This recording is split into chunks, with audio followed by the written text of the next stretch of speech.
Napakasarap na soup. Ulam at the same time. Eto na, oh.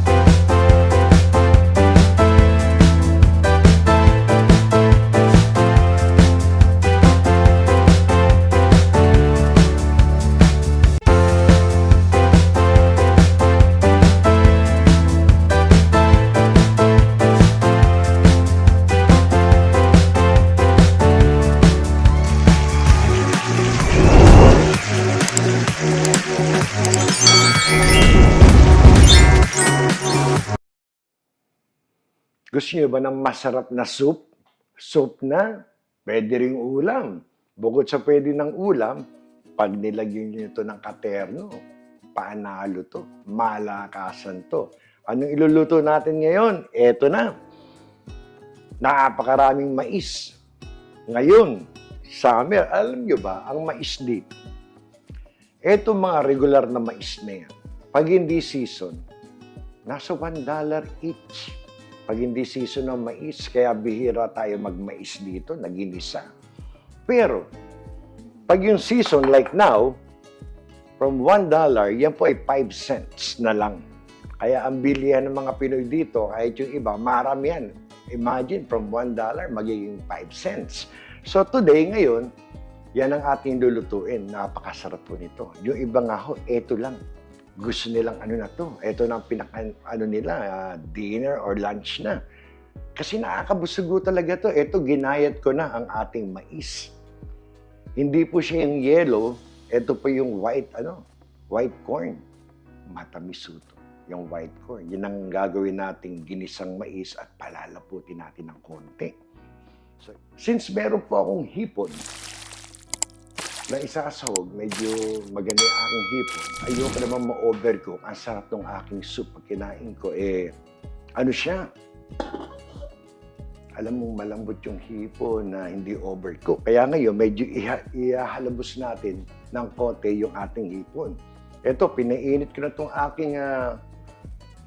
ating napakasipag na talyase, itong ating hexclad. Lalagyan ko lang kahit mga 2 tablespoon lang na mantika dahil itong ating hipon, siguro to, I don't know, this about 1 pound.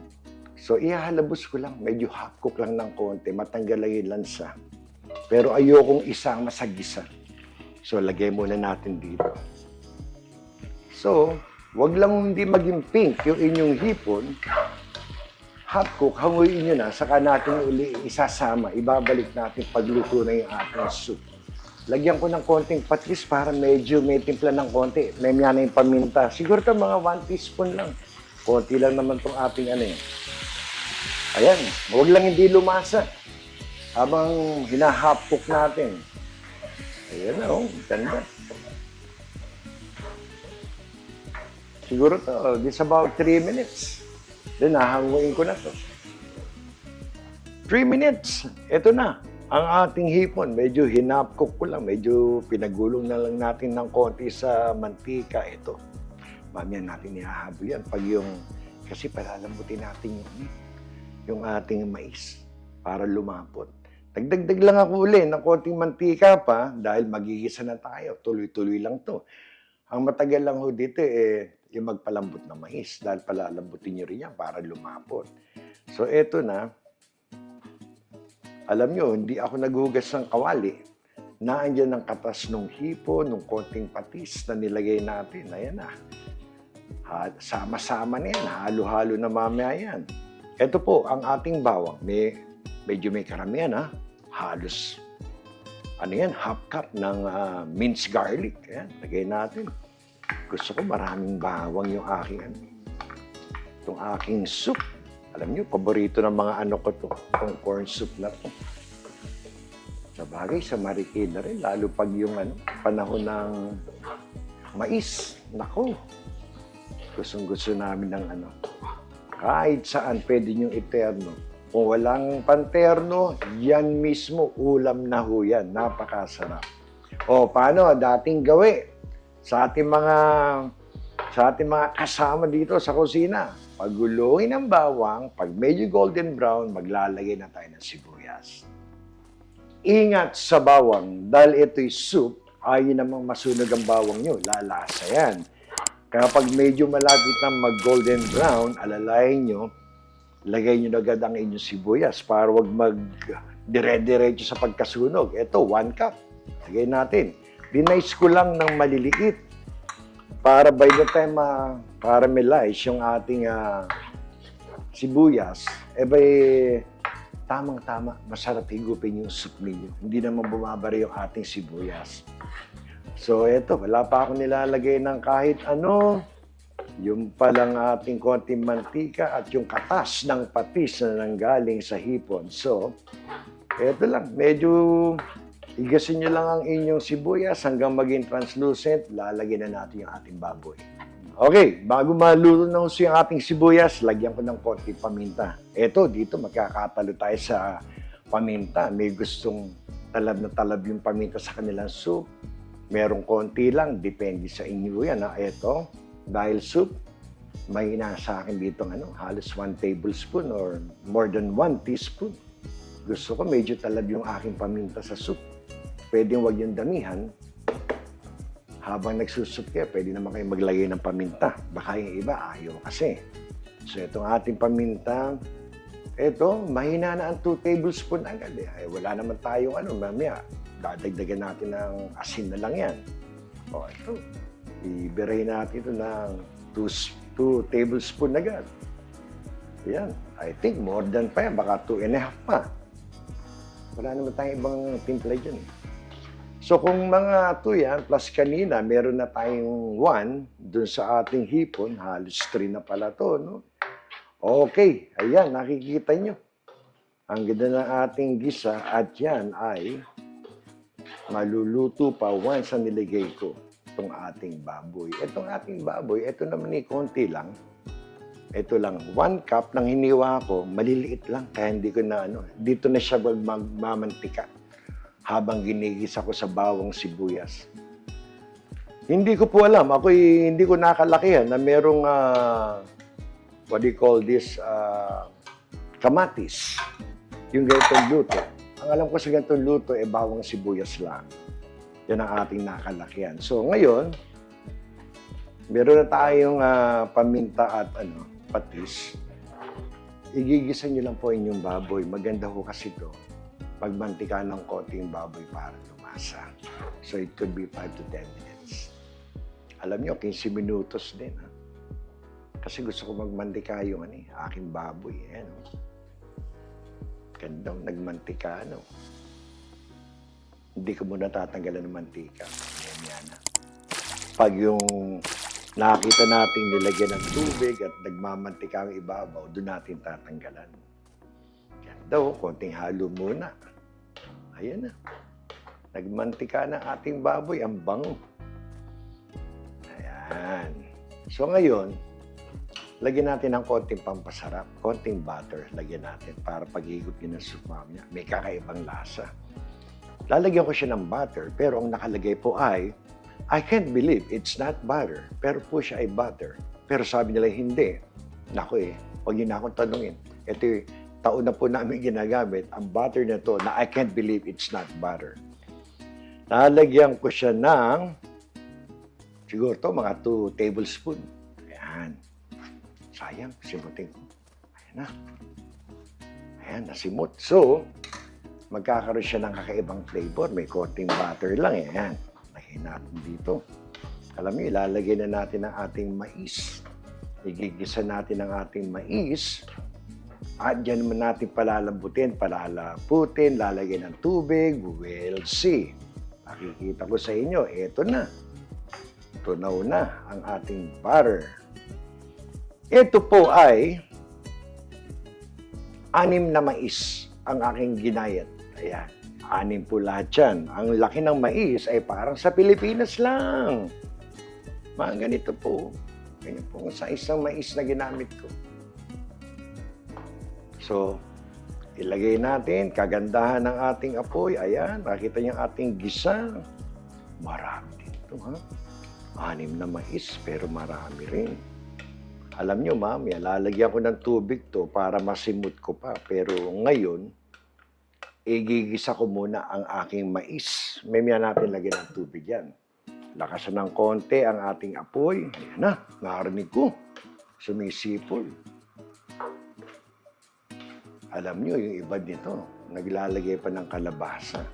Pwede rin. Nagtatalo isip ko kanina. Pero ito muna, yung classic na ginisang mais na nakalakay ni Mambong sa aking nanay. Pero nasa inyo po yan, ha? Pwede nyo lagyan ng dahon ng malunggay pagkatapos, dahon ng sili. Akong ilalagay ko ngayon ay talang available at gusto ko rin ang spinach. Yan ang ating ilalagay. So ngayon, itong proseso na to, gusto nating sumipsip yung ating mais ng ating ginisang yung mga baboy at hipon. Ayan. So, siguro kahit mga 3 minutes, igisa-igisa nyo lang bago lagyan natin ng tubig, saka natin palalambutin. Mga 3 minutes. Eto na po. Alam nyo, 5 to 6 minutes.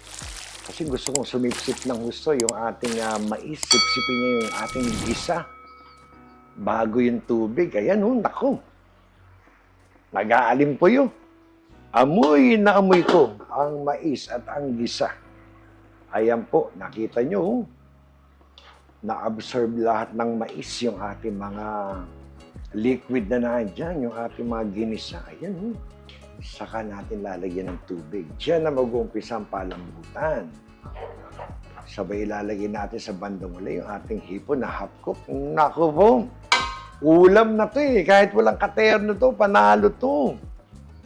Ito yung ating pinaglagyan ng mais. Nilagyan ko lang ng 4 cups na tubig. Nasa inyo yan. Kung gaano nyo kalapad gusto, gaano kalabnaw, habang niluluto natin to, pwede pang lumapot, pwede kayo magdagdag pa ng tubig. Nasa inyo yan. O, kita nyo, kaaganda, no? O, ayan, o. So, eto na ngayon.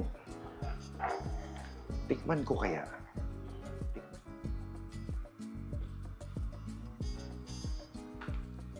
Kulang ang tamis ng mais, pero kulang sa lilamnam at alat. Ano ang magandang ilagay natin dito para magkaroon pa ng linamnam? Itong ating ground pork seasoning or dinurog na baboy. Ayan po. Sa ganitong karami, sa aking bibirahin ko ito ng 2 teaspoon. 1, 2, ayan. 2 teaspoon yan. Makokorek natin yung alat. By the way, itong ating butter, talab na talab. Ang sarap. So ngayon, ito, hinain nyo ng konti yung apoy. Hayaan yung kumulo lang. It could be 20 minutes. It could be more or less. Depende sa mais. Alam niyo naman yan pag iyan lalambot na. Dahil dyan, bibigyan ko kayo ng first magic word. Ano ang ating first magic word? Beef. Yan po ang first magic word. Hintayin nyo ang pangalawa para maikomento nyo sa ating messenger. Pasok na kayo sa ating parapol sa paulam ni Mambong. Pero bago yan, iiwanan ko muna kayo dahil ito na po tayo sa palambutan ng ating mais. Palalaputin natin. 30 minutes. Tayo na. 30 minutes, oh. Kitang-kita nyo ng iba na yung lapot ng tubig. Pero lalagyan ko pa to. Dami ng mais ko, yun. Yan.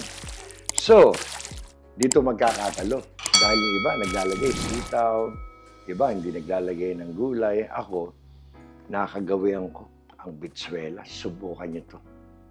Talagang para siya maging gulay na ulam, na soup. Eto, hiniwa ko lang medyo paislat. No? Ganyan. Alam niyo, dinamihan ko talaga ang aking bitsuelas o green beans. Kaya magdadagdag ako ng tubig. Para siyang kakaibang soup na gulay or ulam at the same time. Okay, lagay natin yan dyan.